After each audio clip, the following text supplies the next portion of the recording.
जय हिंद। आज हम लोग जानेंगे पादप हार्मोन के बारे में। पादप हार्मोन क्या होता है तथा पादपों में किन हार्मोन के कौन से कार्य होते हैं, कौन सा हार्मोन कौन सा कार्य करता है, कौन सा वृद्धि को नियंत्रण करता है, कौन सा फल को पकाता है, कौन पेड़ पौधे की पत्तियों को ऊपर की तरफ लेकर जाता है, किस हार्मोन की वजह से पेड़ पौधे के वृद्धि को मापा जाता है तथा किस यंत्र से मापा जाता है, इसके बारे में जानेंगे। इसके साथ साथ हम लोग ये जानेंगे कि जो पादप हार्मोन होता है, पादप हार्मोन का अध्ययन क्या कहलाता है तथा इसका अध्ययन कर्ता को हम लोग क्या कहते हैं। इसके साथ ही हम लोग समझेंगे कि पादप हार्मोन क्या होता है। जो पादप हार्मोन होता है, यह पादप हार्मोन एक जटिल कार्बनिक पदार्थ होता है जो सजीवों के जैविक रासायनिक क्रियाओं में नियमन तथा नियंत्रण का कार्य करता है। इस प्रकार के रासायनिक पदार्थ को या कार्बनिक पदार्थ को हार्मोन कहा जाता है। इसका मुख्य काम होता है कि उसका नियमन कर देना, यानी बढ़ाएगा तो उतना ही बढ़ाएगा, उतना ही तक बढ़ा सकता है जितनी तक इसकी आवश्यकता हो। ठीक, तो इसे हम लोग कहेंगे नियमन। और नियंत्रण का भी काम करता है, उतना ही पर रोक देगा जितना कि उसको आवश्यकता होगी। ठीक, तो ये होता है नियंत्रण। तो जो पादप हार्मोन होते हैं, यदि पादपों में पाए जा रहे हैं तो उस हार्मोन को हम लोग कहेंगे पादप हार्मोन। ऐसा हार्मोन जो पादपों के नियमन व नियंत्रण करते हैं। इस प्रकार के पादप हार्मोन को, इस प्रकार के हार्मोन को हम लोग पादप हार्मोन कहते हैं। जो पादप हार्मोन होते हैं इसका विज्ञान कहलाता है एंडोक्रिनोलॉजी। पादप हार्मोन एंडोक्रिनोलॉजी विज्ञान के अंतर्गत आता है, अर्थात इसके अध्ययन को हम लोग कहते हैं एंडोक्रिनोलॉजी। जो इसका अध्ययन करते हैं तो अध्ययनकर्ता कहलाते हैं एंडोक्रिनोलॉजिस्ट।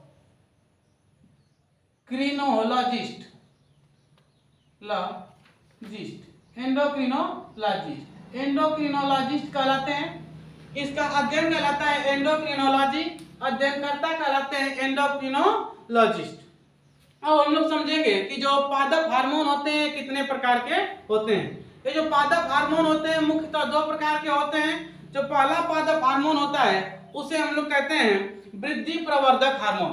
तो सबसे पहले हम लोग जानेंगे वृद्धि प्रवर्धक हार्मोन के बारे में। इसके बाद जानेंगे हम लोग वृद्धि रोधी हार्मोन के बारे में कि वृद्धि रोधी हार्मोन क्या होता है तथा वृद्धि प्रवर्धक हार्मोन क्या होता है। पहले समझ लेंगे हम लोग वृद्धि प्रवर्धक हार्मोन या वृद्धि प्रवर्धी हार्मोन। वृद्धि प्रवर्धक हार्मोन।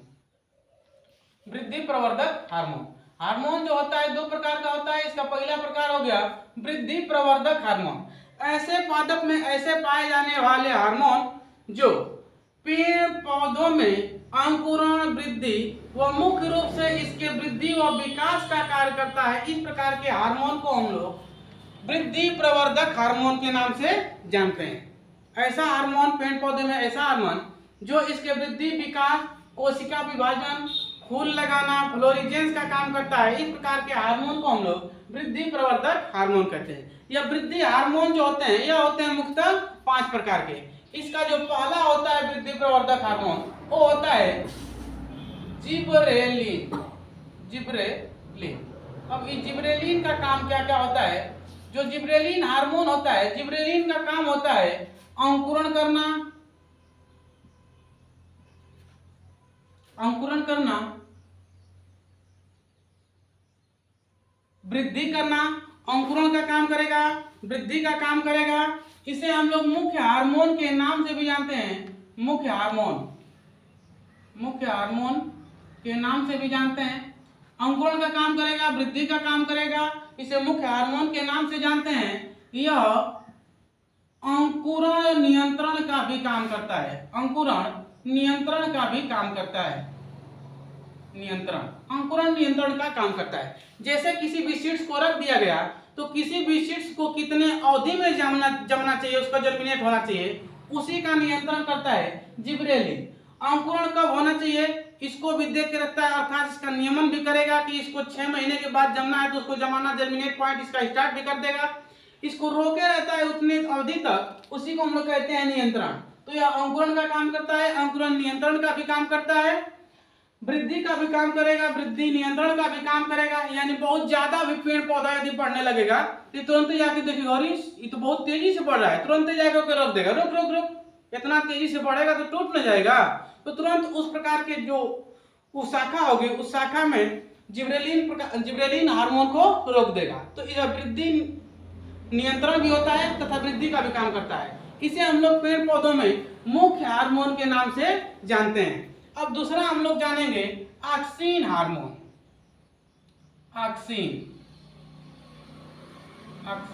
हार्मोन, ये जो ऑक्सीन हार्मोन होता है यह पेड़ पौधों की पत्तियों तथा तना और शाखाओं, मुख्य रूप से पेड़ पौधों को यह ऊपर की तरफ वृद्धि करता है। जब यह ऊपर की तरफ वृद्धि करता है तो यह लेकर जाता है प्रकाश की ओर। किधर लेकर जाएगा? प्रकाश की ओर। यानी पेड़ पौधे बढ़ते हैं तो किधर बढ़ते हैं? सूर्य की तरफ, ऊपर की तरफ बढ़ेंगे, यानी प्रकाश की तरफ बढ़ते हैं। तथा पेड़ पौधों की जड़ों को लेकर जाता है नीचे की तरफ। पेड़ पौधों की जड़ों को लेकर जाएगा नीचे की तरफ। तो सूर्य के प्रकाश की तरफ लेकर जाता है पेड़ पौधों की शाखाओं को। तो पेड़ पौधों के जो ऊपरी भाग होते हैं, जो पेड़ पौधों की हरी हरी पत्तियां दिखती हैं जो कली के समान होती है, उस भाग में सबसे अधिक पाया जाता है ऑक्सीन हार्मोन। उसी कारण उसका होता रहता है वृद्धि। तो यह करता है वृद्धि का काम। तो ऑक्सीन जो हार्मोन होता है यह प्रकाश की तरफ लेकर जाता है पेड़ पौधों की शाखाओं को, उसके तने को लेकर जाएगा नीचे की तरफ। जब इनके पत्तियों को तथा तना को ऊपर लेकर जाएगा, प्रकाश की तरफ लेकर जाएगा, तो उसे हम लोग कहते हैं प्रकाशानुवर्तन।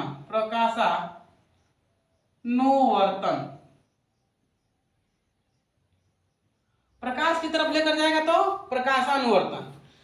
जब जड़ों को नीचे की तरफ लेकर जाता है, धरातल में लेकर जाता है, तो उसे कहते हैं गुरुत्वानुवर्तन।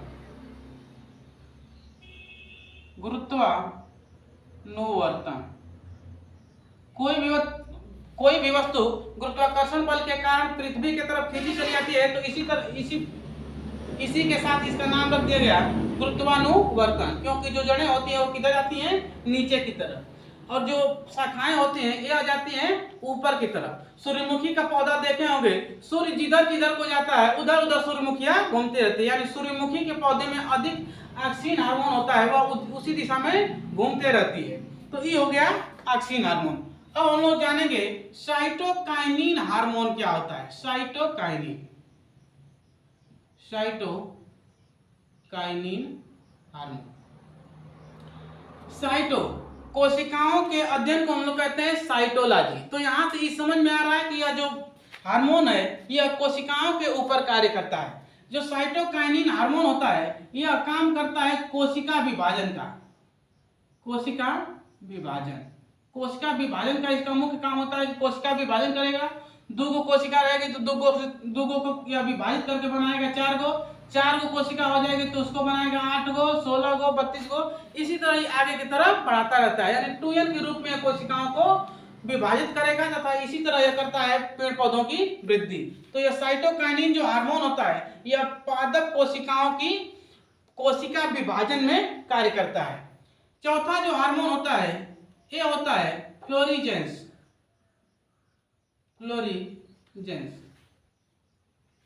यह फ्लोरिजेंस लगाता है फूल, फ्लावर लगाने का काम करता है। तो जो फ्लोरिजेंस हार्मोन होता है यह लगाता है पेड़ पौधों में फूल। जिन पेड़ पौधों में अत्यधिक पाए जाएंगे फ्लोरिजेन हार्मोन, उन पेड़ पौधों में फूलों की जो मात्रा होगी वो अधिक होगी। गांव घर में ये जो देखेंगे गुड़हल के फूलों में अधिक फूल लग जाते हैं। जो बेल का फूल होता है या छोटी बेल होती है उनमें अधिक फूल लग जाते हैं। तो उनके उन पेड़ पौधों में फ्लोरिजेंस नामक जो हार्मोन होता है उसकी अधिक मात्रा होती है। बेलों के फूल में भी देखेंगे तो इसकी मात्रा अधिक होती है, अत्यधिक फूल लग जाते हैं। तो जिन पेड़ पौधों में फूलों की मात्रा, फूलों की संख्याएं अधिक होती हैं, उन पेड़ पौधों में फ्लोरिजेंस हार्मोन की भी मात्रा अधिक होती है। यह फूल लगाने के काम में आता है। जिन पेड़ पौधों में इसी हार्मोन की कमी हो जाती है तो उन पेड़ पौधों में फूलों की संख्या भी कम हो जाती है, और जिनमें ना के बराबर हो जाती है तो उनमें फूल लगते ही नहीं। तो जब कभी भी जाएंगे जिस पेड़ पौधे में फूल नहीं लग रहे हैं तो दुकान पर जाने के बाद यदि इसको बताएं आप लोग कि इस पेड़ पौधा में फूल नहीं लग रहा है, इतने अवधि का हो गया, उसकी अवधि मैच्योर के मैच्योर के अवस्था पर, मैच्योर के टाइमिंग पर आ गया है, अभी उसमें फूल नहीं आ रहे हैं, तब वो दुकानदार जो दवा देगा उस दवा में मुख्य रूप से रहता है फ्लोरिजेंस। अब ऊपर से छिड़काव किया जाएगा तो यही फ्लोरिजेंस नामक जो हार्मोन है यह लगाएगा उसमें फूल, तो ये हो गया फ्लोरिजेंस। अब इसका जो पांचवा होता है, पांचवा हार्मोन, यह पांचवा हार्मोन होता है ट्राउमैटिन, ट्राउमैटिन हार्मोन। जो ट्राउमैटिन हार्मोन होता है, यह ट्राउमैटिन हार्मोन पेड़ पौधों में लगे हुए घाव की पूर्ति करता है। यह काम किसका करेगा? घाव भरने का काम करता है, घाव भरने का काम करता है। ठीक, घाव को भरेगा, उनकी कोशिका का वृद्धि करेगा, उनकी कोशिका का वृद्धि भी करता है। ठीक, उनकी कोशिका का करेगा वृद्धि, उनकी घावों को भरता है, उनकी घाव को भरेगा तथा उनकी कोशिकाओं का वृद्धि करता है, उनकी कोशिका का वृद्धि करेगा, कोशिका वृद्धि।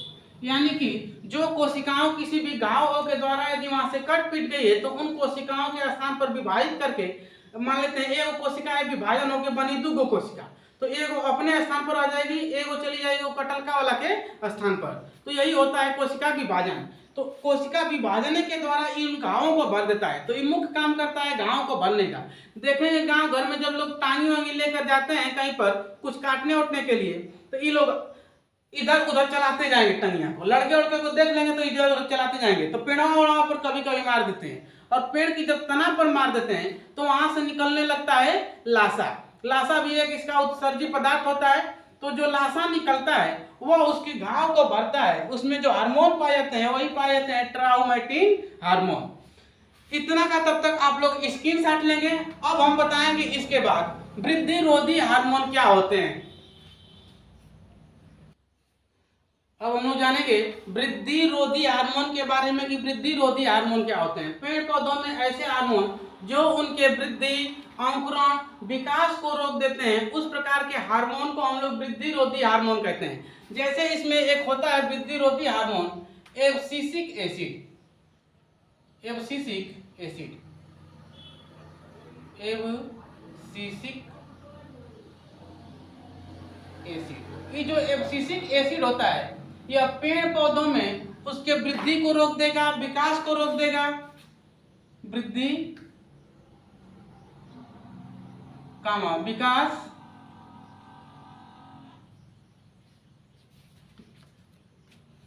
अंकुरण इत्यादि को यह रोक देता है। वृद्धि को रोक देगा, विकास को रोक देगा, उसके अंकुरण को रोक देता है, तो यह काम करता है रोकने का। रोधी का अर्थ ही होता है कि रोकने वाला, यानी वृद्धि को रोकने वाले हार्मोन को हम लोग कहेंगे वृद्धि रोधी हार्मोन। तो पादप में ऐसे हार्मोन जो उसके विकास, वृद्धि व अंकुरण को रोक दे, उस हार्मोन को हम लोग कहते हैं वृद्धि रोधी हार्मोन। जैसे पाया जाता है इसमें एब्सिसिक एसिड, एब्सिसिक अम्ल। इस एब्सिसिक अम्ल को हम लोग शॉर्ट में एबीए के नाम से जानते हैं। जब कॉम्पिटिटिव एग्जाम में आता है तो एब्सिसिक अम्ल नाम लिखकर एबीए के नाम से आता है। एबीए दिया रहता है कि एबीए क्या है तथा यह किस प्रकार का हार्मोन है। तो एबीए के बारे में हम लोग यदि उसमें बताना रहेगा तो यही बताएंगे कि यह एक प्रकार का वृद्धि रोधी हार्मोन होता है जो पेड़ पौधे की वृद्धि को रोक देता है। अब इसके आगे हम लोग समझेंगे कि जो पेड़ पौधों में फलों को पकाने के लिए प्रयोग किया जाता है, कृत्रिम रूप से किस हार्मोन का प्रयोग होता है तथा यह क्या गैसीय अवस्था में पाया जाता है, किस अवस्था में पाया जाता है। तो जो एथिलीन होता है, एथिलीन एक हार्मोन होता है,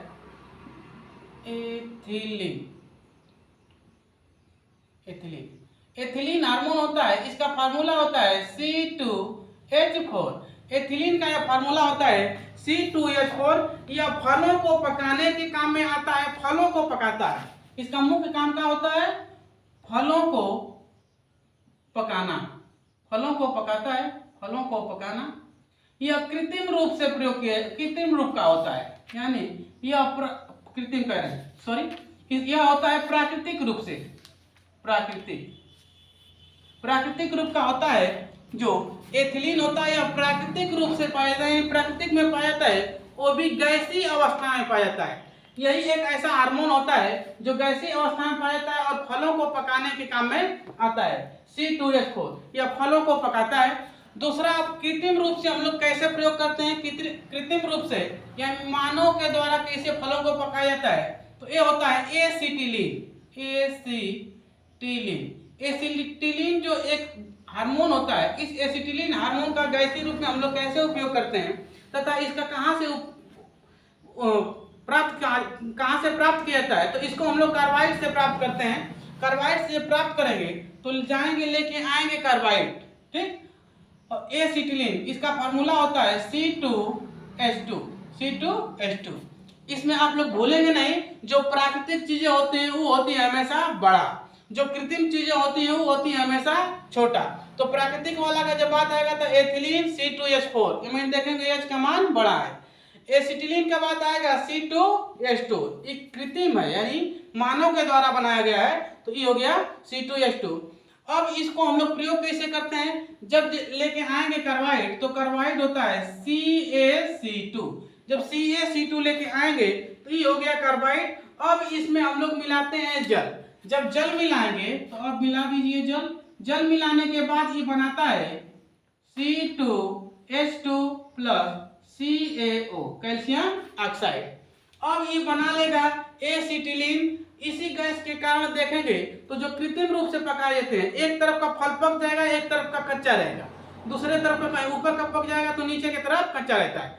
जो प्राकृतिक ढंग से पके हुए फल रहते हैं वे अत्यधिक स्वादिष्ट और मीठे होते हैं, तथा जो कृत्रिम ढंग से पकाए जाते हैं वे अत्यधिक मीठे और स्वादिष्ट नहीं होते हैं। अब हम लोग जानेंगे खरपतवार क्या होते हैं तथा खरपतवार नाशी क्या होते हैं। तब तक आप लोग इसका एक स्क्रीनशॉट लेंगे। अब हम लोग जानेंगे खरपतवार के बारे में।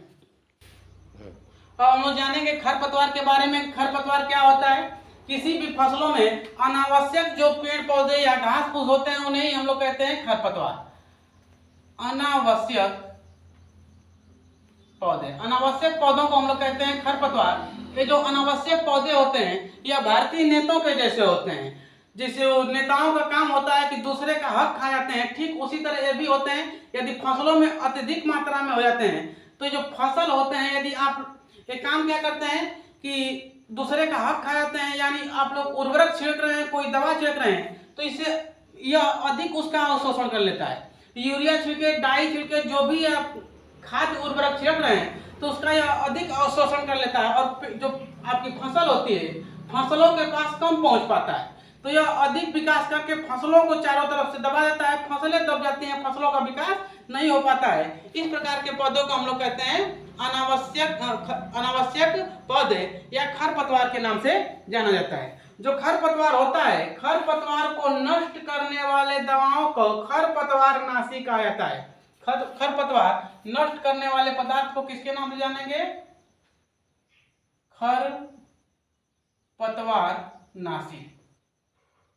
खरपतवार को नष्ट करने वाले जो दवाएं होती हैं, रासायनिक पदार्थ होते हैं, उन्हें हम लोग कहते हैं खरपतवार नाशी पदार्थ। ठीक, इतना आप लोगों को समझ में आया होगा खरपतवार क्या होते हैं। यह ठीक एकदम नेताओं जैसे होते हैं। आंखों में रात दिल में उतर कर नहीं देखा, मंजिल के मुसाफिर ने समंदर नहीं देखा, जब से चला हूं मेरी नजर मंजिल पर है, रास्ते में कोई नील का पत्थर नहीं देखा, ये जो लगता है तुम्हें फूल हमें विरासत में मिले हैं, तूने मेरा कांटों भरा बिस्तर नहीं देखा। तो इन लोगों को बस गरीबों का ऐसा लगता है कि गरीब का एक मकान बन गया है, इसको कोनो दूसरा अब योजना नहीं देना चाहिए।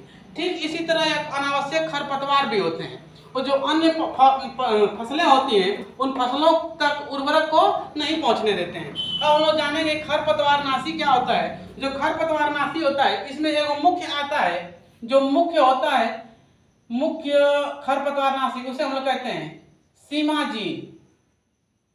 जो दवाएं मिलती है खरपतवार नाशी में, उसमें एक मिलेगा हमको सीमाजीन नामक रासायनिक पदार्थ। जो मीरा 71 खरपतवार नाशी होता है उसमें भी सीमाजीन मिलाया गया रहता है। तो यही सीमाजीन पेड़ पौधों के जो घास फूस होते हैं, घास फूसों की वृद्धि को रोक देता है तथा उस पे जो प्रकाश संश्लेषण की क्रिया होती है उनको भी बंद कर देता है। जो उनमें छिद्र पाए जाते हैं उन स्टोमेटा को भी बंद कर देता है। तो स्टोमेटा को जब बंद कर देता है तो ये जो दवा होती है इसी को हम लोग कहते हैं सीमाजीन। एक दूसरी दवा होती है, इसको हम लोग जानते हैं 2,4-D के नाम से। ये तो एक हो गया सीमाजीन, ठीक। अब दूसरी एक दवा होती है 2,4-D। ये जो 2,4-D होती है यह भी एक खरपतवार नाशक होती है। इसका नाम होता है डाइक्लोरोफिनाक्सी एसिटिक एसिड। डाइक्लोरोफिनाक्सी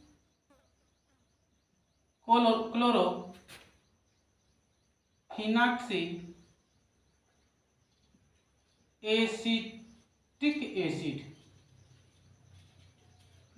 एसिड यह भी एक बार कॉम्पिटेटिव एग्जाम में पूछा था। 2,4-D क्या है? तो जो 2,4-D होता है यह एक खरपतवार नाशी होता है, डाइक्लोरोफिनाक्सी एसिटिक एसिड। यह खरपतवार नाशक के रूप में प्रयोग होता है। अब हम लोग जान लेंगे कि पेड़ पौधे की वृद्धि को हम लोग किस यंत्र से नापते हैं। तो जो पेड़ पौधों का वृद्धि करता है वह करता है ऑक्सिन हार्मोन। ऑक्सिन हार्मोन पेड़ पौधों की वृद्धि को ऊपर की तरफ लेकर जाता है। तो ऑक्सिन हार्मोन को ही माप लिया जाता है कि किस पेड़ पौधे में कितना हार्मोन निकल रहा है, ऑक्सिन हार्मोन। तो ऑक्सिन हार्मोन के नाम पर ही उस यंत्र का नाम रखा गया है ऑक्सिन। यह हो गया हार्मोन। ऑक्सिन हार्मोन को ही नाप कर उसके वृद्धि को मापा जाता है। तो उस यंत्र को कहते हैं ऑक्जेनोमीटर।